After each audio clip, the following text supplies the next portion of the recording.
Panduan ibadah online. Persiapkan hati untuk beribadah di hadapan Tuhan. Jangan sambil tiduran ya. Persiapkan tempat yang tepat. Disarankan memakai ruang keluarga. Hindari gangguan notifikasi handphone. Persiapkan waktu untuk fokus beribadah.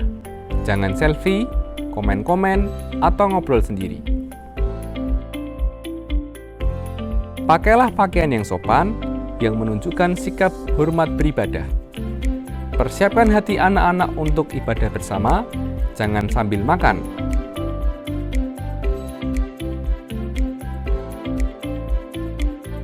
Selamat beribadah.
semangat kepada kami untuk datang kepadamu secara korporat. Kami bisa bersama-sama memuji Engkau. Kami bisa melayani Engkau dan melayani sesama kami. Tuhan, kasih-Mu dari surga mengalir atas kami, membebaskan kami dari segala beban-beban, dari segala ikatan-ikatan dosa, sehingga dengan bebas kami muji Engkau. Terpujilah nama-Mu Bapa. Dalam nama Tuhan Yesus kami berdoa. Amin. Terima kasih Yesus. Terima kasih untuk penyertaan-Mu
tahun 23 ya.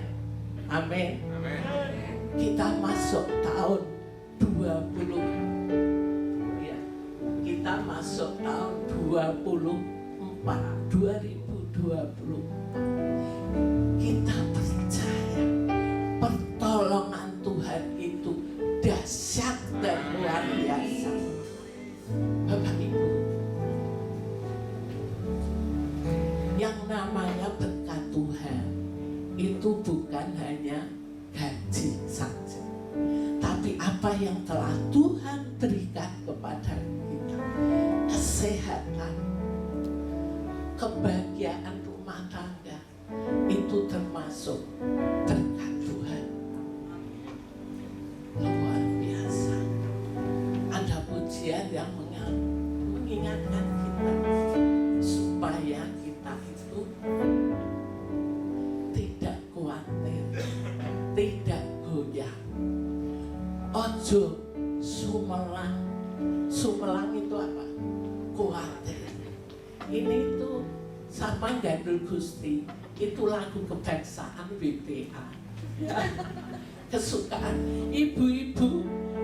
Ibu-ibu ini kan bendaharanya Tuhan.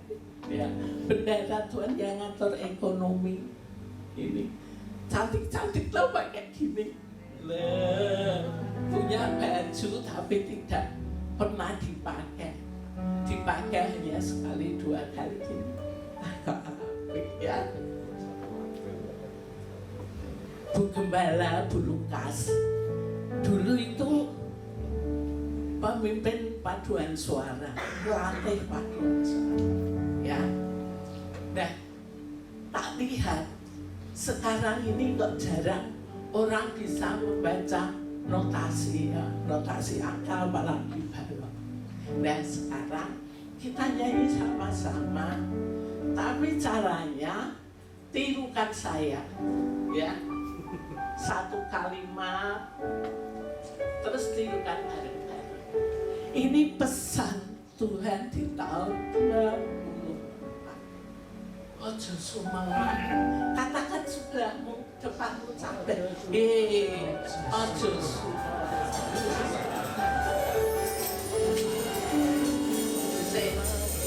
Penggorokan saya, Pak minta 1 ya Pak.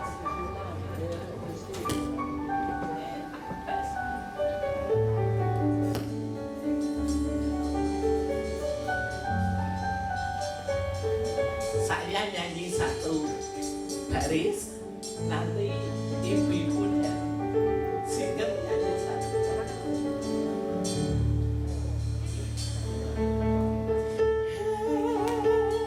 Ojo sumelang.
Gusti Yesus kang wis paring pitutur,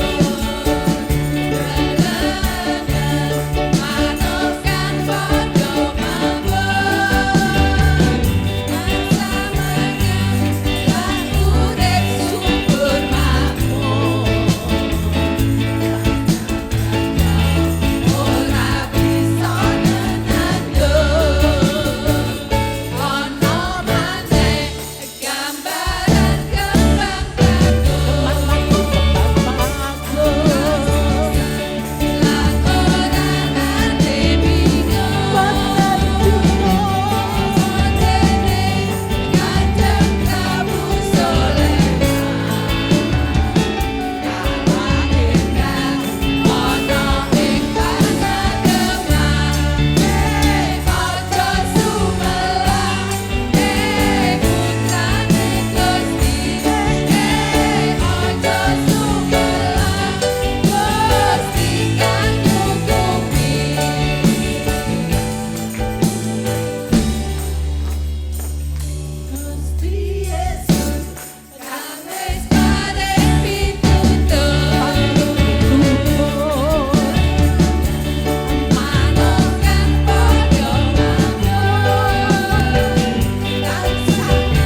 tahun 2024 saya itu batin kepengen banget makan kepiting.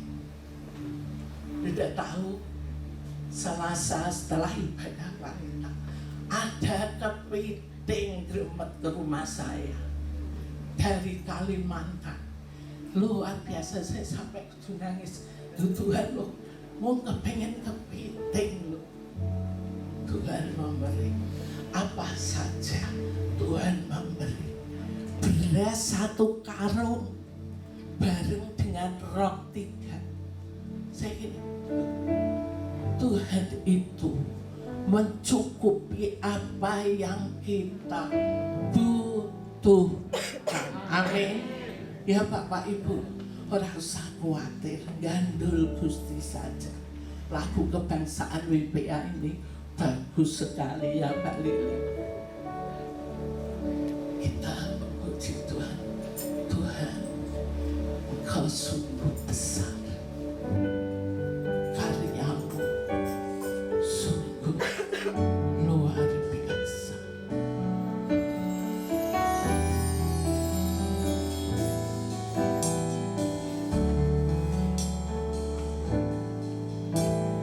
Tuhan, Kau sungguh besar. Karyamu sungguh ajaib. Tiada hentinya ku mengagumi. Sungguh Kau ajaib. Tuhan, Kau sungguh besar. Karyamu sungguh ajaib. Tiada hentinya ku mengagumi. Sungguh Kau ajaib. Bersyukur kepadamu Tuhan.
kebenaran dalam keluarga kami. Ya, luar biasa. Sehingga saya tidak mau beli rok untuk Natalan. Loh, kok rok dikirim dari Gresik, orang Bali. Itu luar biasa. Di awal 24 tahun 2000, sakarung beras, rok 3, 2 rok, 1 atasan, dan beras sekarung. Datanya itu bersamaan, yang satu dari barat, yang satu dari timur. Terus lain dari kepiting itu yang luar biasa. Hanya kepiting, tapi saya bilang sama Pak Dono, dia kok pengen makan kepiting, kolesterolnya dhuwur atos gak tetes. Tuhan itu kirim luar biasa dari Kalimantan loh. Carane prosesnya dari Kalimantan ke Jawa itu kayak gimana? Itu berbicara kepada saya, kenapa usah khawatir, tahun 24 gue tak pelihara. Seperti Tuhan bicara pada saya, Tuhan juga bicara kepada Anda. Aku memelihara kamu, kebutuhan tak cukupi untuk bayar kuliah anakmu, untuk bayar sekolah, untuk bayar kontrak. Aku sediakan, tidak usah khawatir Bapak. Tuhan karyanya itu hebat. Ya. Bersyukur kepadamu Tuhan, anugerah-Mu mempesonaku, Anugerah-Mu membuat aku terpesona. selalu dan selalu Kau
untuk pemeliharaan urapi Bapak siaran yang menyampaikan firman, firman rema, firman yang menyegarkan hati, sehingga Tuhan kami mendapat jawaban dari Tuhan.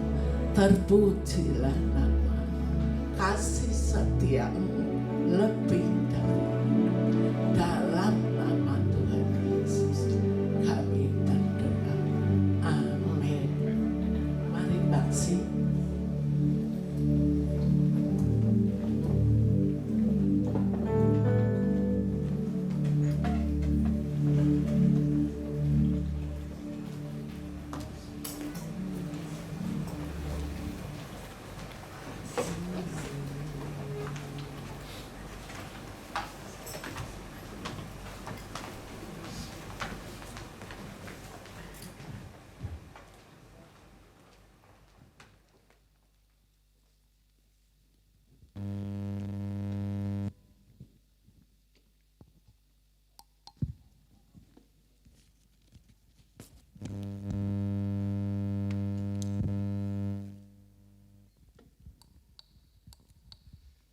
Shalom, semangat semua ya. Haleluya.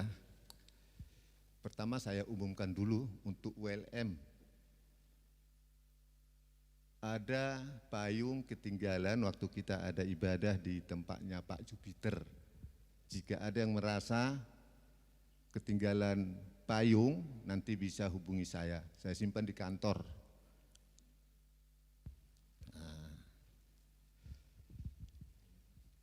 Terus saya kok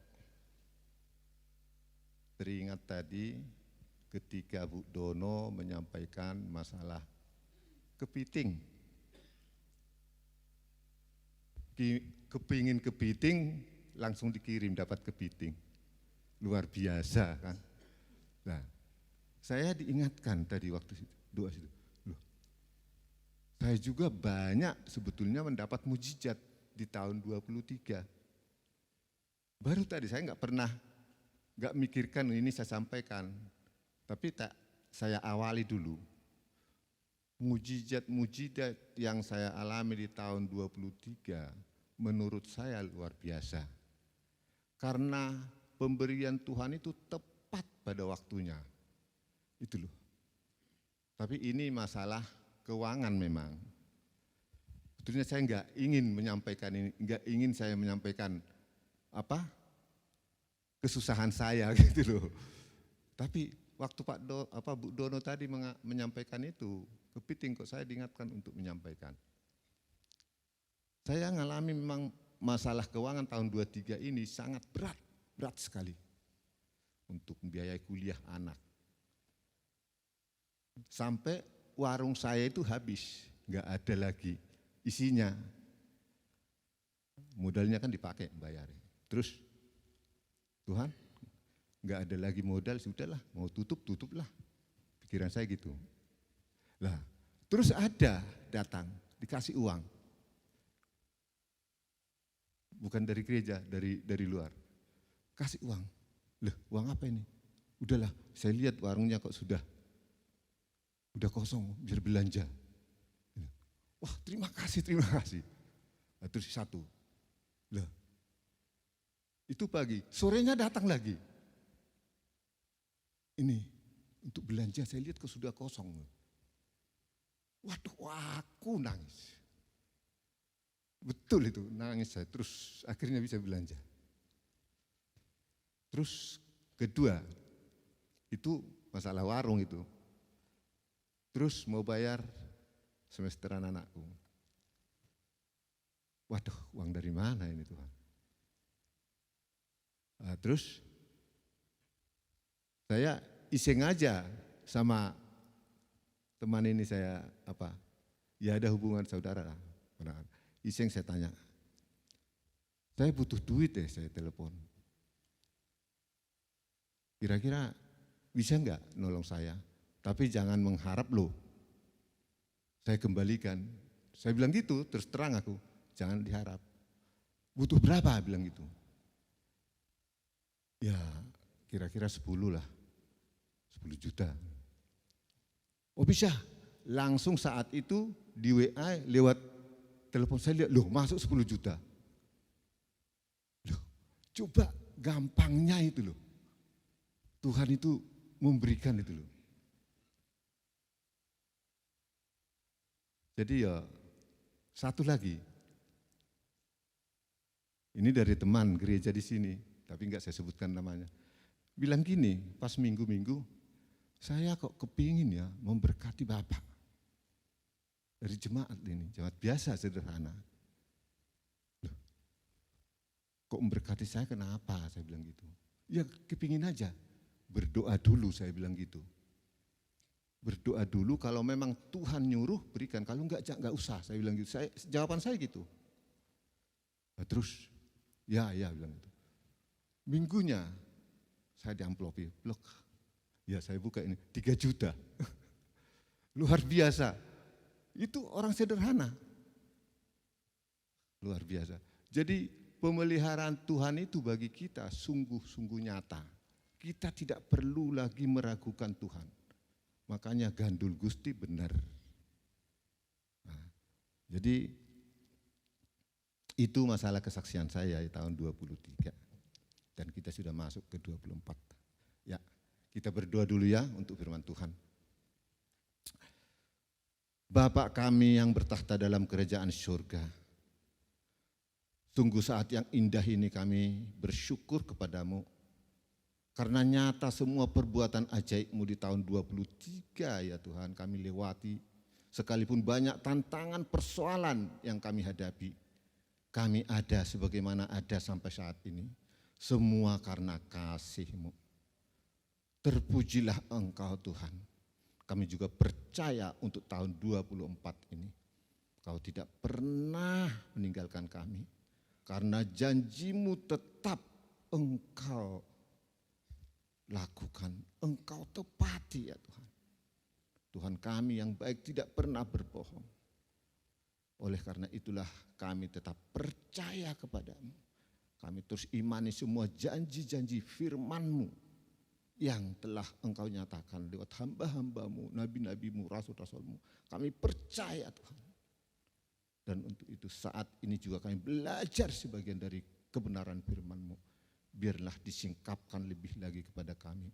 Pengenalan akan Engkau menjadikan kami terus teguh dan terus gandul Gusti. Dan terus melekat kepadamu sampai akhirnya. Terima kasih Tuhan, hamba-Mu yang dilayakkan untuk menyampaikan firman-Mu. Perlengkapi ya Bapa. Hamba-Mu yang sangat terbatas bahkan tidak ada apa-apanya ini. Urapi lidah bibir hamba-Mu ini. Sehingga apapun yang hamba-Mu sampaikan ini semua bersumber daripada-Mu. Dan untuk memberkati banyak saudara. Nama-Mu ditinggikan, dipermuliakan Tuhan.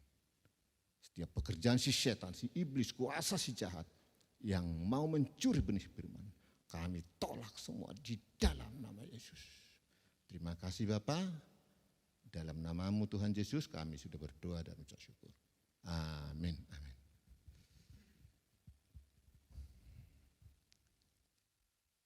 Kita sebagai orang percaya sesungguhnya diibaratkan seperti seorang pelari.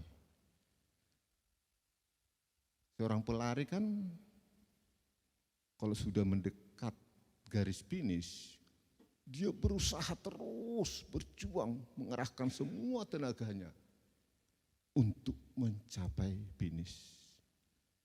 Itu seorang pelari. Kita sebagai orang-orang percaya, ya seperti itu sebetulnya. Semakin kita mendekati garis finish, kita akan terus berjuang lebih sungguh-sungguh lagi. Kita kan sudah melewati tahun 23 dan kita sudah masuk di tahun 24 ini. Mari, saya menghimbau semua teman, saudara, untuk kita lebih sungguh-sungguh lagi, bersemangat lagi untuk mendekat kepada Tuhan. Sampai kita melekat kepada Tuhan. Karena apa? Karena si iblis, kuasa-kuasa gelap itu tidak pernah tinggal diam. Dia tetap berupaya untuk membinasakan kita, untuk menghancurkan hidup kita. Jadi firman Tuhan pagi ini, suatu pesan, selalu melekat kepada Tuhan. Selalu melekat pada Tuhan. Tahun 24 ini mari selalu melekat kepada Tuhan. Di Mazmur 91 ayat 14 ditulis,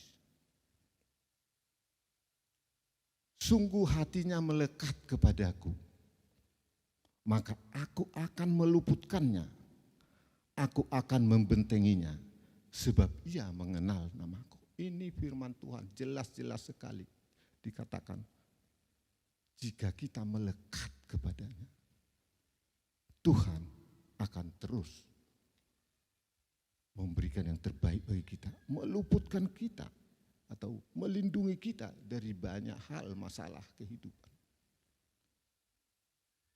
Ada dua pesan dari firman Tuhan ini yang harus kita hidupi. Yang pertama, melekat yang artinya melukiskan suatu hubungan kasih yang erat dengan Tuhan.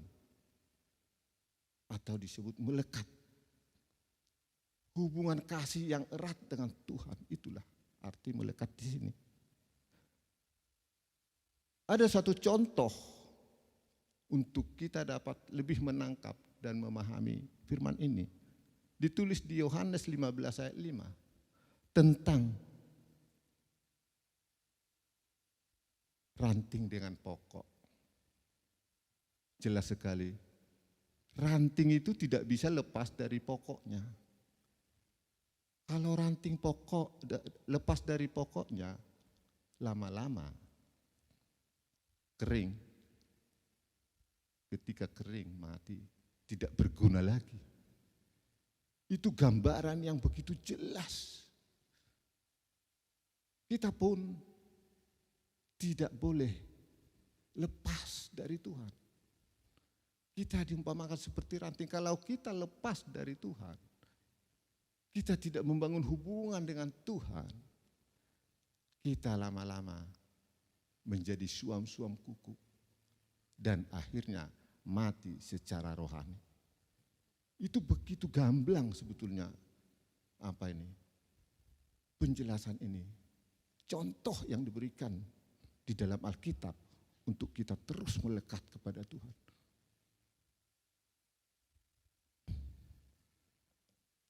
Jadi mari kita lebih lagi sungguh-sungguh kepada Tuhan untuk melekat kepadanya. Yang kedua, mengenal atau mengetahui. Jadi untuk mengenal Tuhan atau mengetahui siapa itu Tuhan, hal ini terjadi karena suatu proses pengamatan secara cermat. Melalui perenungan dan pengalaman hidup dengan Tuhan. Jadi kalau kita enggak sungguh-sungguh memperhatikan perjalanan hidup kita dengan Tuhan, kita tidak pernah merenungkan firman Tuhan, terus kita hidup pokoknya semau gue, tidak pernah membuat atau mengamati perjalanan hidup kita itu sesuai dengan firman Tuhan, maka kita tidak akan mengenal Tuhan dengan benar.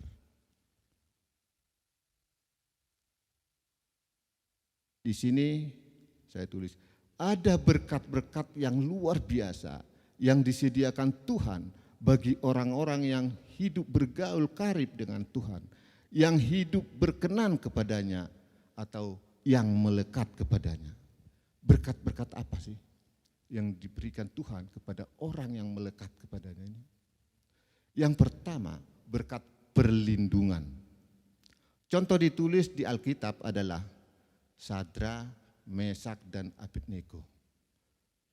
Bertiga ini adalah orang-orang yang mengandalkan Tuhan, orang-orang yang melekat kepada Tuhan, dan mereka pernah mengalami suatu masalah yang betul-betul sangat berat, mempertaruhkan nyawa, yaitu dimasukkan ke dapur api.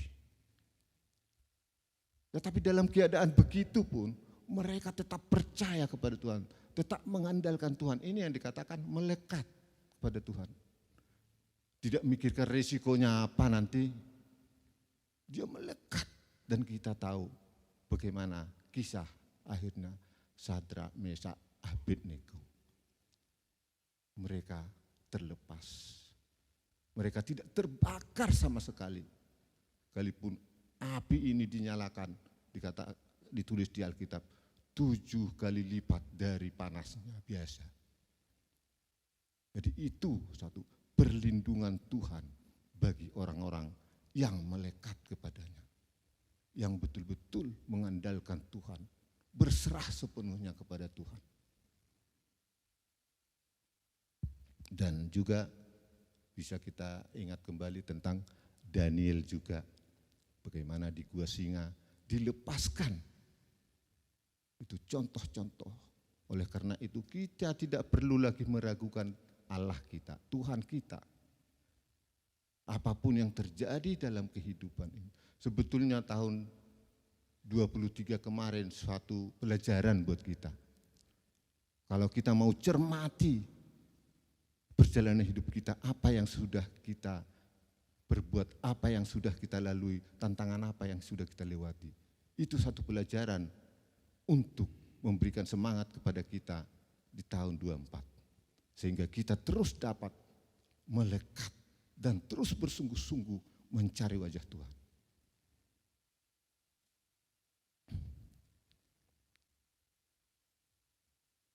Di Mazmur 46 ayat kedua ditulis, Allah itu bagi kita tempat perlindungan dan kekuatan, sebagai penolong dalam kesesakan sangat terbukti. Jelas sekali kan? Contoh tadi juga sudah digambarkan. Allah itu bagi kita tempat perlindungan dan kekuatan sebagai penolong dalam kesesakan sangat terbukti. Sudah terbukti. Jadi Alkitab ditulis itu tidak hanya omong kosong, itu ada kenyataan-kenyataan. Makanya kita tidak akan perlu lagi untuk ragu. Jangan khawatir.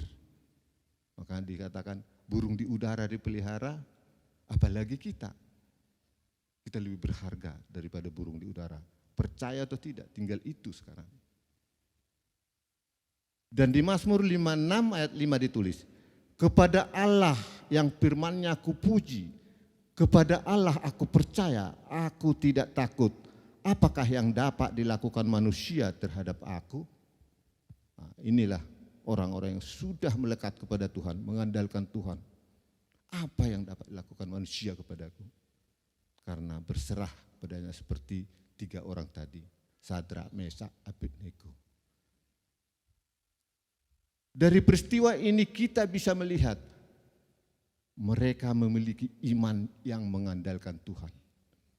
Yang ketiga orang tadi, Sadrak, Mesak, Abednego. Menaati Allah tanpa menghiraukan akibat-akibatnya. Kalau kita baca Daniel 3 ayat 24 sampai 30. Kisah ketiga orang hamba-hamba Allah ini sangat luar biasa. Sadrak, Mesak, Abednego tadi sudah saya singgung sih. Mereka tidak mengalami apa, tidak terbakar sedikit pun, rambutnya pun tidak. Bahkan kelihatan di situ yang berjalan 4 orang. Raja yang melihat, kok seperti ada 1 orang, seperti seorang dewa menyertai mereka. Ini satu contoh ya, yang harus kita pegang bagi orang-orang yang melekat kepada Tuhan, yang mengandalkan Tuhan. Yang kedua, kalau tadi berkat perlindungan ya, bagi orang yang melekat kepada Tuhan. Yang kedua, memperoleh jawaban doa. Jadi orang yang melekat kepada Tuhan memperoleh jawaban doa. Firman Tuhan menegaskan, bila seseorang hidup melekat kepada Tuhan dan mengenal namanya dengan benar, dan berseru, maka ia akan menjawab. Ditulis di Mazmur 91 ayat 15. Bila ia berseru kepadaku, aku akan menjawab, aku akan menyertai dia dalam kesesakan. Aku akan meluputkannya dan memuliakannya. Ini firman Tuhan. Di sini saya sampaikan contoh-contoh di Alkitab. Yang pertama contoh yang hidupnya ini tadi, melekat kepada Tuhan, menjawab doanya. Contoh Elia. Ketika Elia berada di Gunung Karmel, dia berhadapan dengan 450 orang Nabi Baal dan 400 orang Nabi Asyera berhadapan. Satu orang menghadapi 450 tambah 400 berarti 950 orang. Coba untuk membuktikan Allah mereka.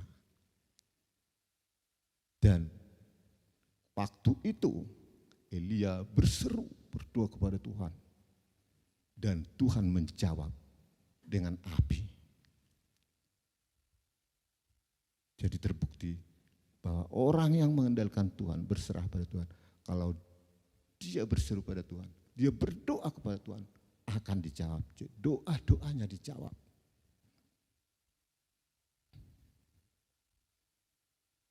Jadi kita pun sebagai orang-orang yang sudah percaya kepada Tuhan, kita mengandalkan Tuhan, melekat kepada Tuhan, percayalah doa-doa kita pasti dijawab oleh Tuhan. Yang ketiga, umur panjang dan keselamatan. Jadi orang yang melekat kepada Tuhan ada umur panjang dan keselamatan. Contoh di sini saya berikan Hizkia. Kita semua tahu Hizkia sudah divonis sebentar lagi akan meninggal, mati. Tetapi dia mohon pada Tuhan, berseru pada Tuhan. Diperpanjang umurnya 15 tahun. Sangat luar biasa bukan? Orang-orang yang melekat kepada Tuhan. Sekarang bagaimana dengan kita? Kita sudah tahu ini. Bagaimana? Apakah kita mau terus melekat kepada Tuhan? Kita terus membangun hubungan dengan Tuhan dimanapun kita berada. Sebab tahun-tahun ini bukan tambah enak. Semakin tahun semakin sulit, semakin banyak tantangan, persoalan, masalah. Karena apa? Memang itu sudah dinyatakan di firman Tuhan menjelang kedatangannya. Banyak persoalan masalah. Dan si iblis terus kerja keras untuk menjatuhkan kita. Oleh karena itulah kita harus membangun iman kita, pribadi lepas pribadi, semua punya hubungan dengan Tuhan. Jadi sangat jelas ya, sekarang kita masuk tentang dikasihi kadang perlu dihajar. Nah, ini. Jadi kita tidak hanya dikasihi Tuhan toh, enak ya, diberkati terus, nyaman hidup ini. Tidak. Tapi kadang kita dihajar. Makanya saya berikan juga di atasnya sini judul, dikasihi kadang perlu dihajar. Tuhan Yesus memberikan contoh tentang dikasihi dan juga dihajar. Itu mengenai jemaat di Laodikia.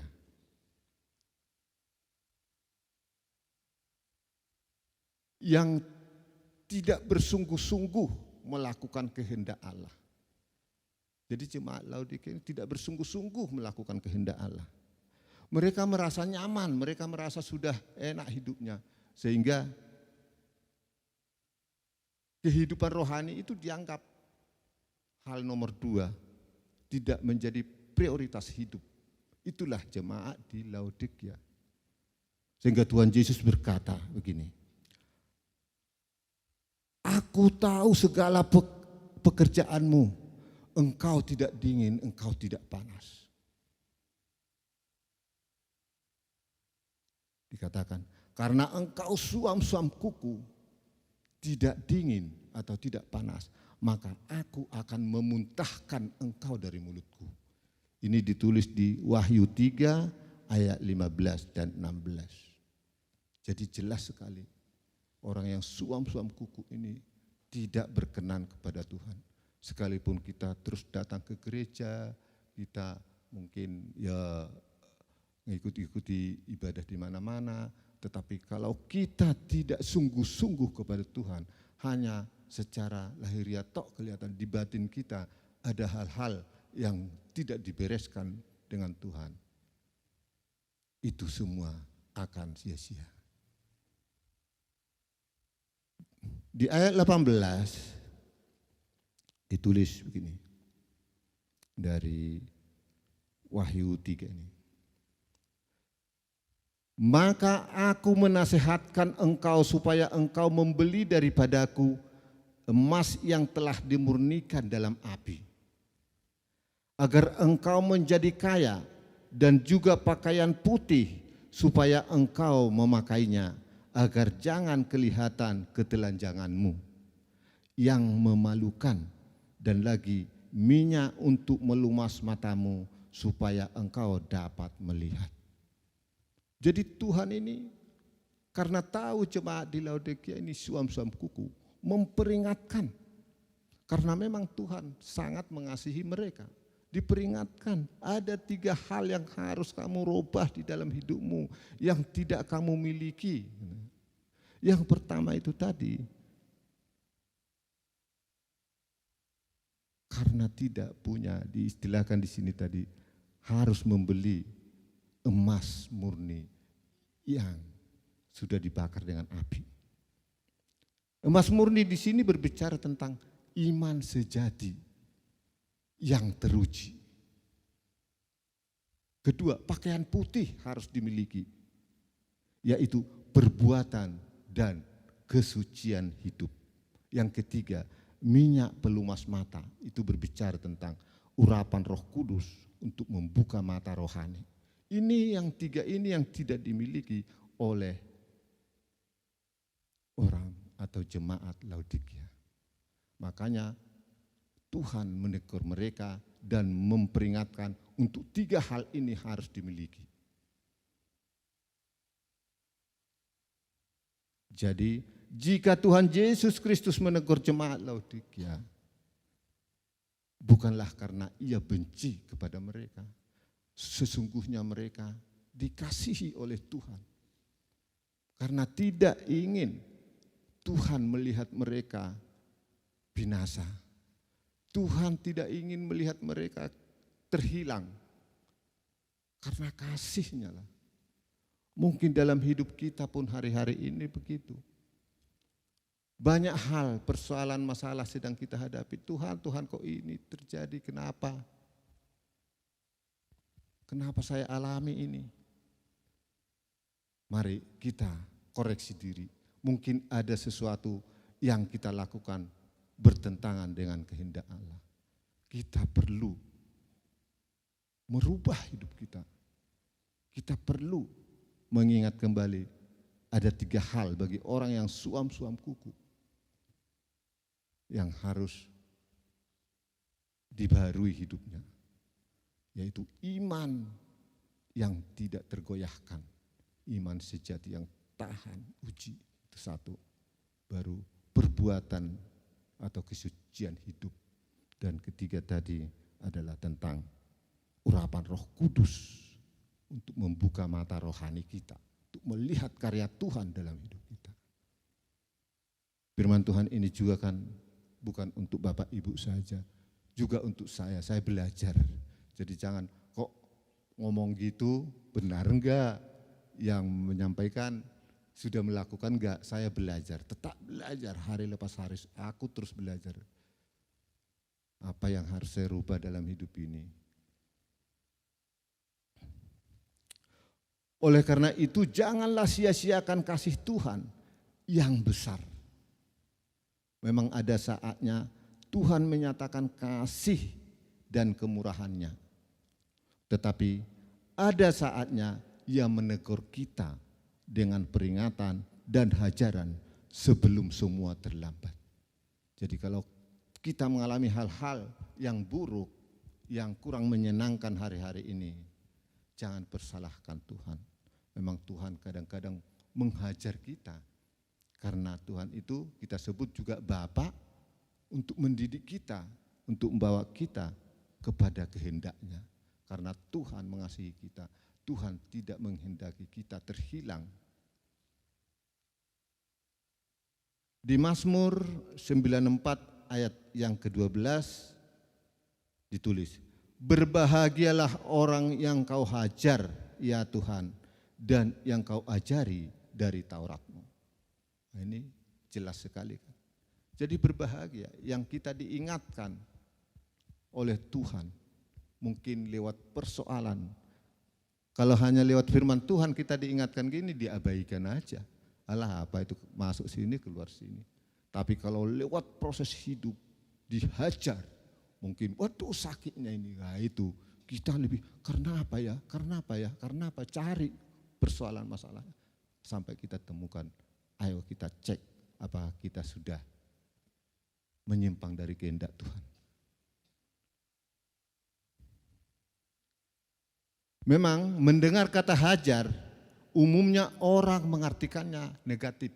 Biasanya kalau orang menghajar seseorang, mesti karena dia sudah peringati, dia berulang kali dinasehati tapi tidak digubris.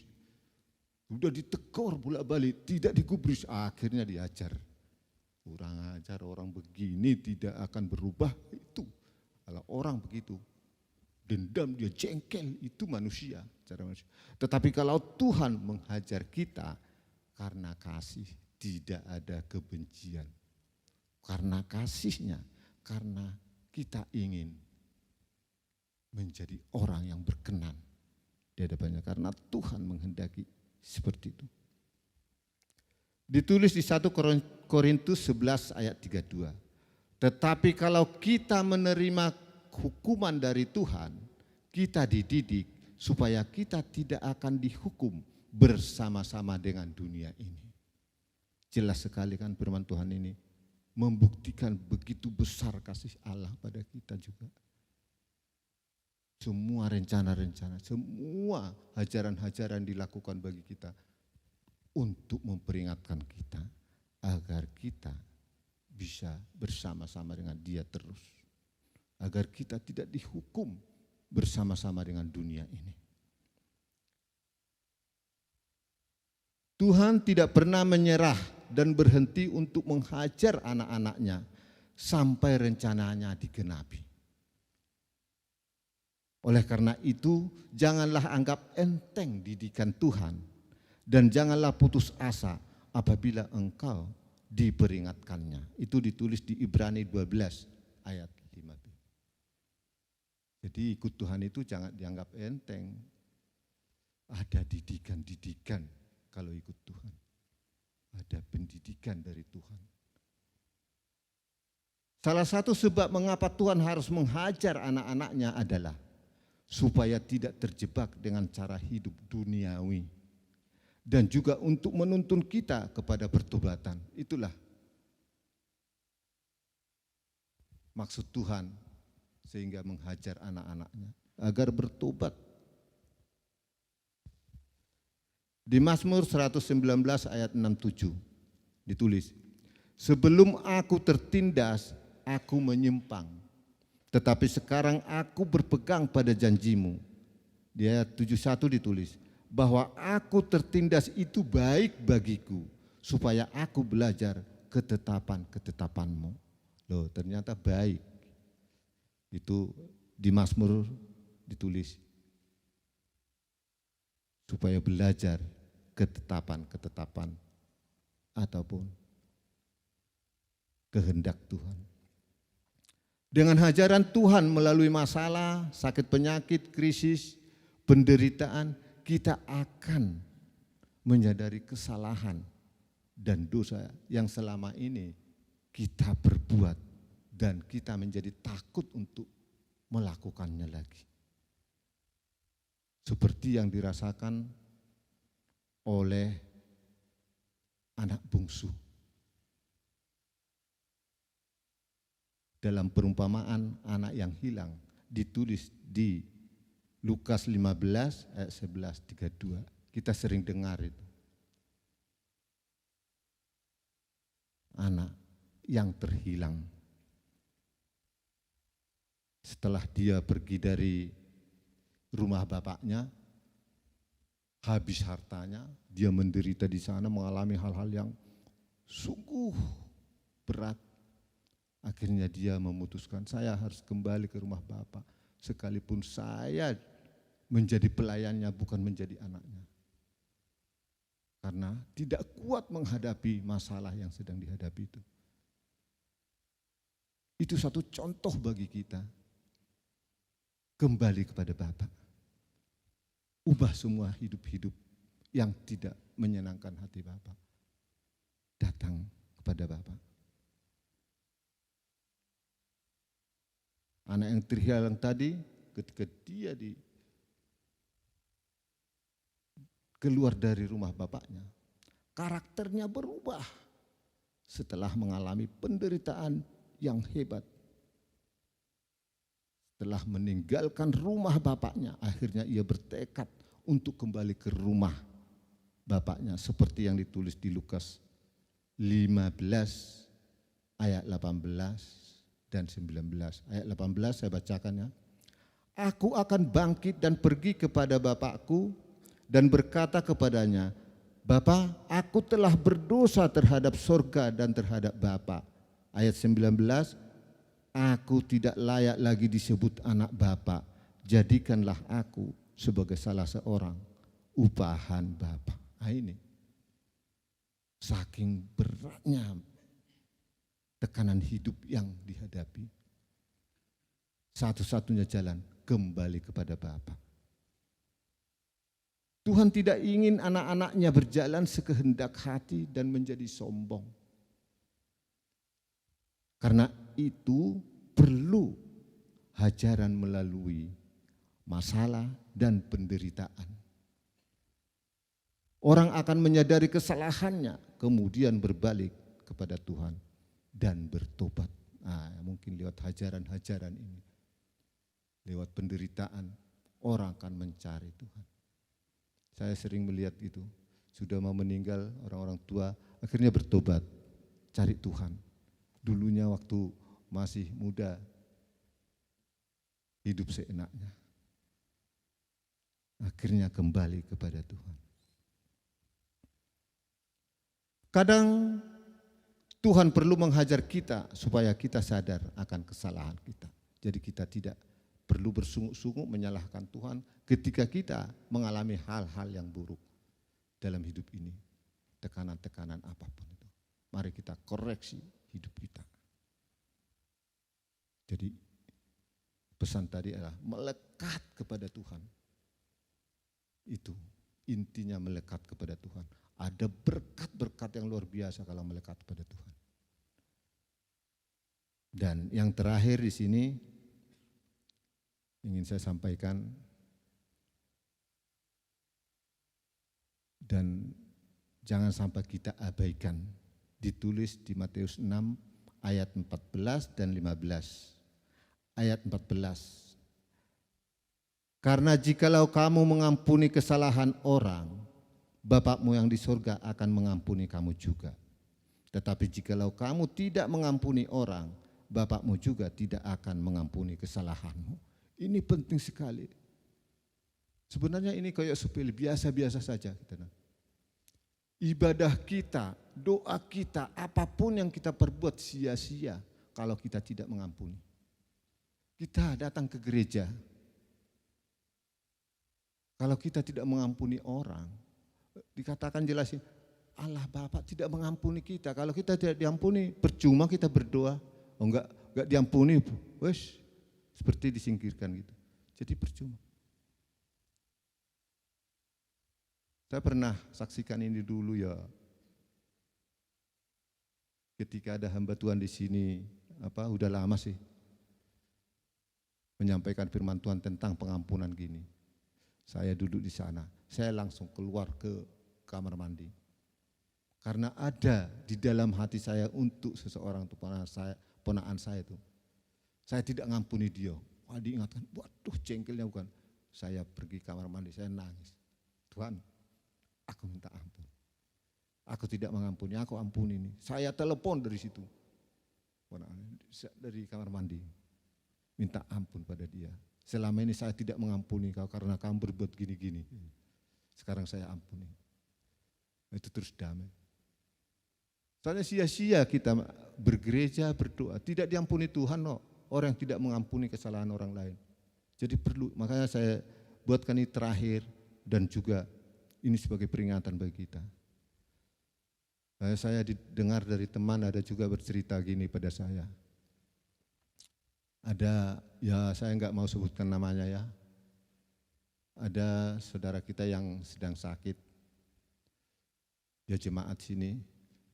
Ketika dikunjungi sana, ngomong, ternyata dia punya sakit hati pada seorang. Tuh. Oh ini harus diselesaikan dulu, kalau enggak percuma. Istilahnya berdoa pun kami percuma kalau tidak diampuni.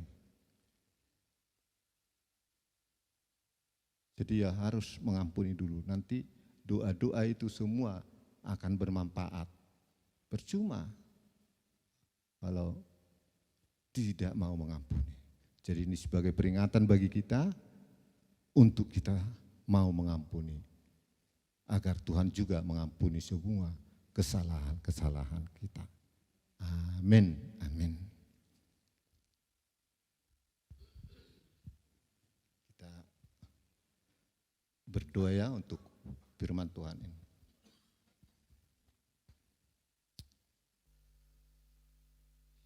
Tuhan kami yang baik, yang selalu mengasihi kami, sungguh pada kesempatan ini ya Tuhan, kami bersyukur karena Engkau selalu peduli akan kehidupan kami. Firman-Mu sudah kami dengar Tuhan, mengajarkan kami untuk terus melekat kepadamu, mengajar kami untuk terus mengampuni, sehingga Engkau mengampuni kami. Dan kami terus terhubung dengan Engkau, sehingga kami di dalam perlindungan pemeliharaan-Mu ya Bapa. Terima kasih, Roh Kudus terus lebih lagi berbicara untuk pribadi, lepas pribadi.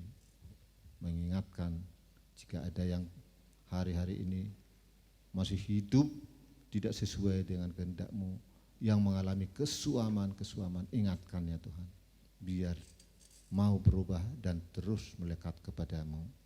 Dan juga pengampunan ya Tuhan, biar ingatkan ya Roh Kudus, biar mau mengampuni, sehingga tetap pengampunan-Mu mengalir bagi kami semua. Terima kasih Tuhan, kami hidup ingin untuk Engkau Tuhan, menyenangkan-Mu, mempermuliakan nama-Mu. Terima kasih Bapa, hamba-Mu yang sederhana ini terus berlengkapi lagi di dalam nama Tuhan Yesus Kristus kami berdoa mengucap syukur. Amin. Amin.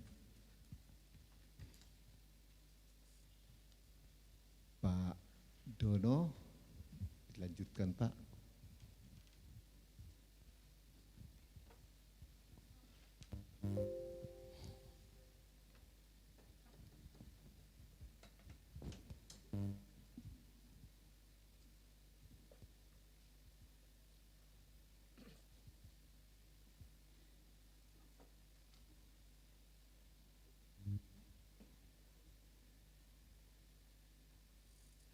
Ada bagian dari firman Tuhan tadi sudah disinggung oleh Pak Sihaan. Setiap ranting padaku yang tidak berbuah dipotongnya, dan setiap ranting yang berbuah dibersihkannya, supaya ia lebih banyak berbuah. Kamu memang sudah bersih karena firman yang telah kukatakan kepadamu. Bapak Ibu yang dikasihi Tuhan, jadi firman yang disampaikan itu sebetulnya untuk menolong kita. Kalau kita dalam perjalanan hidup ini buah yang keluar dari kita itu hanya sedikit, ya dibersihkanlah ranting-rantingnya. Tadi kan yang di atasnya kan dikatakan akulah pokok anggur yang benar dan Bapakulah pengusahanya. Setiap ranting. Jadi ranting yang buahnya sedikit dibersihkan. Yang tidak berbuah lah itu tadi yang paling berat tadi dihajar, dipangkas, dipotong. Ya, kalau yang menghajar Tuhan kan tidak apa-apa Bapak Ibu. Ya, dan dia itu makanya kan begini dikatakan begini, ada seseorang yang diberitahu supaya mengampuni kan, tidak usah membalas. Wah iso tetap tak balas. Diingatkan lagi, nek kamu yang membalas itu caranya itu mungkin kurang bagus. Tetapi itu serahkan kepada Tuhan karena pembalasan itu hanya Tuhan. Nanti kalau Tuhan yang membalas itu caranya itu ajaib dan orang itu ujung-ujungnya bisa bertobat. Kalau kita kan bisa dari gigi ganti gigi, mata ganti mata, dampaknya bisa malah tidak lebih baik, malah jadi musuh. Sampai ada istilah musuh bebuyutan ya toh. Karena mungkin waktu kita negur itu tidak tepat waktu, tidak minta petunjuk Tuhan, tidak berdoa, asal pokoknya iki anak buahku salah langsung sikat misalnya begitu, ya itu bisa melukai. Ya, di sini dikatakan tadi yang digarisbawahi tadi itu bahwa ada saatnya harus dihajar kita itu supaya mawas diri, supaya koreksi. Sampai dikatakan memang kamu sudah bersih karena firman yang telah kukatakan kepadamu. Tujuannya supaya ada yang lebih lagi dihasilkan. Ya permisi ya Pak Sihaan ya. Tadi itu Bapak Ibu jangan salah sangka ya, tadi ada kalimat begini, kesaksiannya Pak Sihaan tadi itu kan, aku ojo berharap tak balik tadi tentang masalah uang tadi itu ceritanya begini. Saya kan sering jagongan di kantor dengan Pak Sihaan.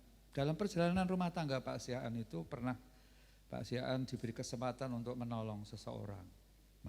Betul menolong dan ditolong itu dari tidak bisa berjalan, bisa bekerja. Tapi ya mungkin ya untuk teguran untuk kita ya, kalau kita ditolong orang itu bisa ingat kembali. Ya, supaya kita juga kan firman-Nya ngomong bertolong-tolonglah menanggung beban. Waktu itu Pak Sihaan masih berkecukupan, belum pensiun. Tapi anak ini memang perlu ditolong gitu, memang perlu diangkat begitu. Sampai akhirnya berhasil dan lupa. Ya, suatu saat dalam sharing saya sempat ngomong sama Pak Sihaan, permisi Pak, aku rak ngajari berharap pada manusia yo. Dalam keadaanmu yang sekarang seperti ini, pernahkah kamu menghubungi dia? Oh enggak, jangan Pak, dijauhkanlah kiranya itu dari saya. Indahnya Pak Sihaan itu seperti itu, enggak mau saya. Lah suatu saat, tadi si putri tadi pas butuh biaya tadi, besar memang, tadi kan beliau ngomong kan, iseng-iseng kan, ngebel, yang dibel itu baru nonton sepak bola itu di lapangan yang baru itu yang di lapangannya Jarum itu yang di Renting. Langsung itu disanggupi yuk, jumlahnya besar. Ya, karena dia mungkin diingatkan Roh Kudus bahwa kamu pernah ditolong oleh Pak Sihaan ini, kamu bisa jadi seperti ini, karena Pak Sihaan itu salah satunya yang jadi sarananya untuk menolong kamu. Dan saya tahu itu berlimpah-limpah, uangnya bermiliar-miliar, tapi dia bertahan waktu itu. Saya ingatkan, Pak sih, barangkali bisa, enggak Pak Dono. Ya memang bagian saya waktu itu saya menolong ya sudah. Tapi kalau enggak tahu ya kalau saya belajar apa yang saya nasihatkan enggak menyesatkan lah. Tapi kenyataannya suatu saat yang betul-betul sudah terjepit, tahu-tahu di sana juga sudah siap. Itu dalam keramaian loh. Dalam keramaian sampai dia bilang begini, saking polosnya Pak Sihaan, kok iso ya Pak Dono ya, aku ngomong kok 1 menit kok sudah ada dananya. Lah itu kan mungkin pakai M-banking ya Pak Sihaan, itu saking polosnya tuh sampai kok iso ya, ojo ngono toh, teknologi itu maju nih pesat kok, saya ngomong gitu, masa enggak tahu Pak Sihaan.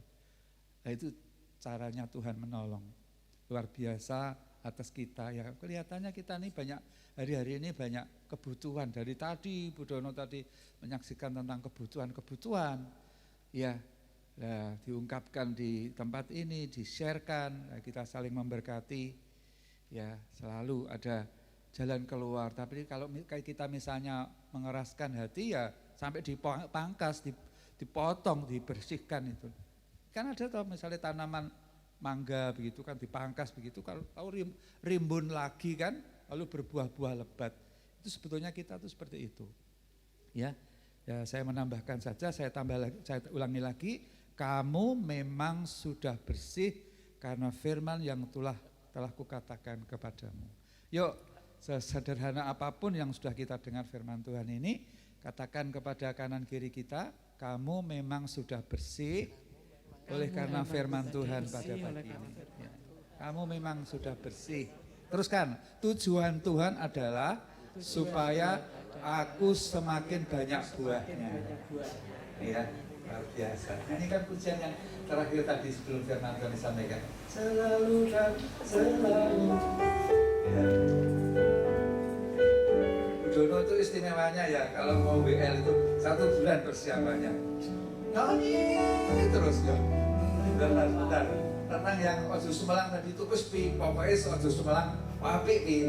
Ya bilang Bu Yayu gitu loh gitu. Apa ya? Wis aja terus dhisik kejutan gitu. Selalu itu latihan terus. Latihan terus doanya jelali kayak gitu. Ya, dan ternyata ada pesan yang disampaikan. Ya. Yuk, ini saya juga belajar, ini saya baru belajar juga.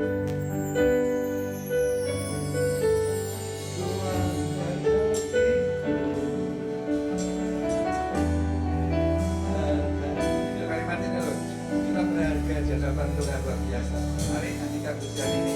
Tuhan, kau sungguh besar. Nyanyikan dengan santai, dengan dengan rendah hati. Sungguh ajaib. Tiada hentinya. Tiada hentinya ku mengagumi. Sungguh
kasih karunia dan kebenaran itu.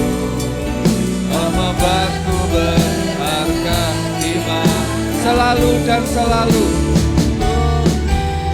selalu dan selalu. Kata kalimat ini lebih ditekan lagi Bapak Ibu, selalu dan selalu.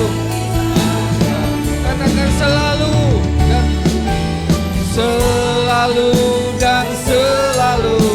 Kau angkat hati, sekali lagi hati, harga selalu dan selalu, selalu dan selalu. Kau angkat hati, kau membuatku berharga di matamu. Kau membuat di matamu. Yuk kita menyembah Tuhan. Kau sudah mengampuni kami ketika kami mendengarkan firman Tuhan. Karena tanah hati kami, tanah hati yang baik, dua telinga yang baik, kami sangat meresponi firman-Mu. Memang kami harus dibersihkan terus oleh kuasa firman-Mu. Haleluya, haleluya. Ya, ranting harus dibersihkan, ranting harus dipotong, supaya kami lebih banyak berbuah lagi. Firman-Mu berkata supaya hidup kami menjadi berhasil dan beruntung. Haleluya. Anugerahkan kami hati yang taat, hati yang lembut, roh yang terus diperbarui. Haleluya. Urama syakara la takara la ya sadara. Tidakku kami masyada da. Mengakhiri ibadah kami, terimalah pujian penyembahan kami.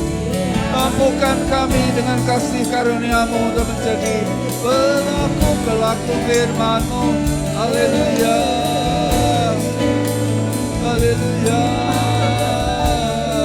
Karena pertobatan, karena hidup yang sudah Kau benarkan, yang semula kami tampak telanjang di hadapan-Mu, Kau beri kami pakaian jubah putih, jubah kekudusan, yang suam-suam kuku diperbarui menjadi orang yang terus rohnya menyala-nyala dan melayani Tuhan sampai selama-lamanya. Pagi ini yang sakit Kau sembuhkan Bapak, yang membutuhkan keuangan apapun keperluannya Kau tolong. Yesus, kami berseru-seru kepadamu sementara umat menyembah Tuhan. Aku memohon dalam nama Yesus. Yang mengalami jalan buntu, Yesus adalah jalan keluar itu sendiri. Yang sakit Kau sembuhkan, yang kesepian, Roh Kudus mengingatkan Kau adalah Sang Penghibur. Yang merasa sendiri, Kau pendamping yang setia, Kau penolong yang sejati, sudah terbukti. Yang kesulitan mengampuni, pagi ini dicurahkan anugerah kasih karunia untuk bisa mengampuni. Karena berkat Tuhan, buah-buah itu sudah Tuhan sediakan.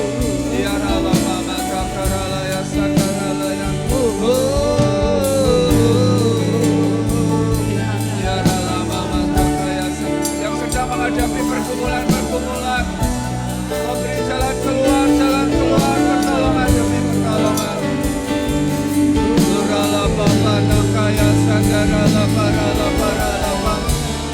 Yang dibayang-bayangi oleh ketakutan, dan Timotius 1:7 berkata, Allah memberikan kepada kami roh yang membangkitkan kekuatan, kasih dan ketertiban.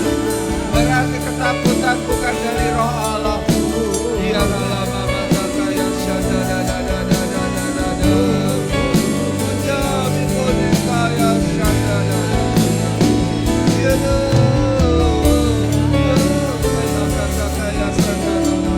kami telah bersama-sama merayakan hari Tuhan. Kami telah bersama-sama merayakan Sabat.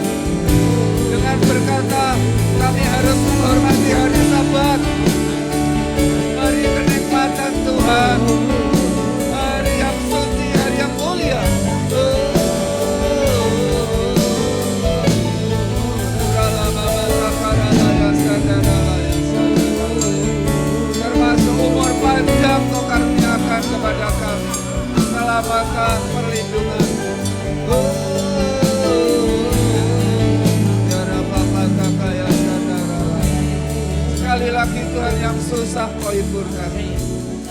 Ya Yesus, Yesus. Ya Allah, kaya syakara, kaya syakara. Kami menolak segala bentuk roh penuduh, pendakwa yang melemahkan kami, yang menakut-nakuti kami. Sebab Allah memberikan kepada kami bukan roh ketakutan, tetapi roh yang membangkitkan kekuatan, kasih, dan ketertiban. Ayo teman-teman yang dikasih Tuhan, katakan kepada dirimu sendiri, yuk bersama-sama dengan saya, tirukan saya.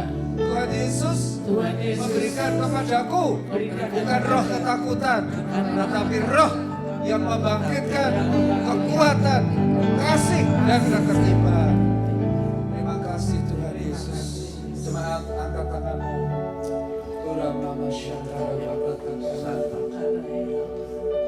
Sang firman-Mu kami dengar. Berkati hamba-Mu yang sudah melayani dengan kesederhanaannya, dengan kesungguhannya mempersiapkan. Tuhan, Kau berdiri di depan hamba-Mu ketika hamba-Mu mengucapkan berkat ini. Maka itu yang terjadi atas kami. Jemaat yang dikasih Tuhan, atau keluarga jemaat yang datang ibadah onsite maupun online, Tuhan memberkati engkau dan melindungi engkau, pribadi, keluarga, pekerjaan, komunikasi, dan lain sebagainya. Tuhan menyinari engkau dengan wajah-Nya.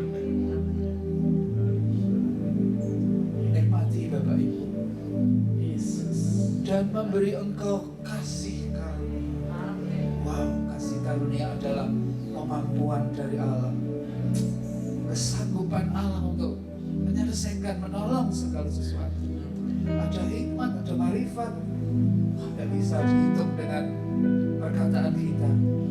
Seterusnya Tuhan menghadapkan wajah-Nya, tidak dilepaskan kita masing-masing dari pemandangannya, dari wajah-Nya kepadamu, dan memberi engkau jemaat yang dikasih Tuhan damai sejahtera. Terimalah di dalam nama Bapa, Putra, dan Roh Kudus, dalam nama Yesus kami bersama-sama menerima dan sudah berdoa. Haleluya, amin. Lalu Bapak Ibu, selamat menikmati hari Sabat bersama dengan keluarga. Tuhan memberkati.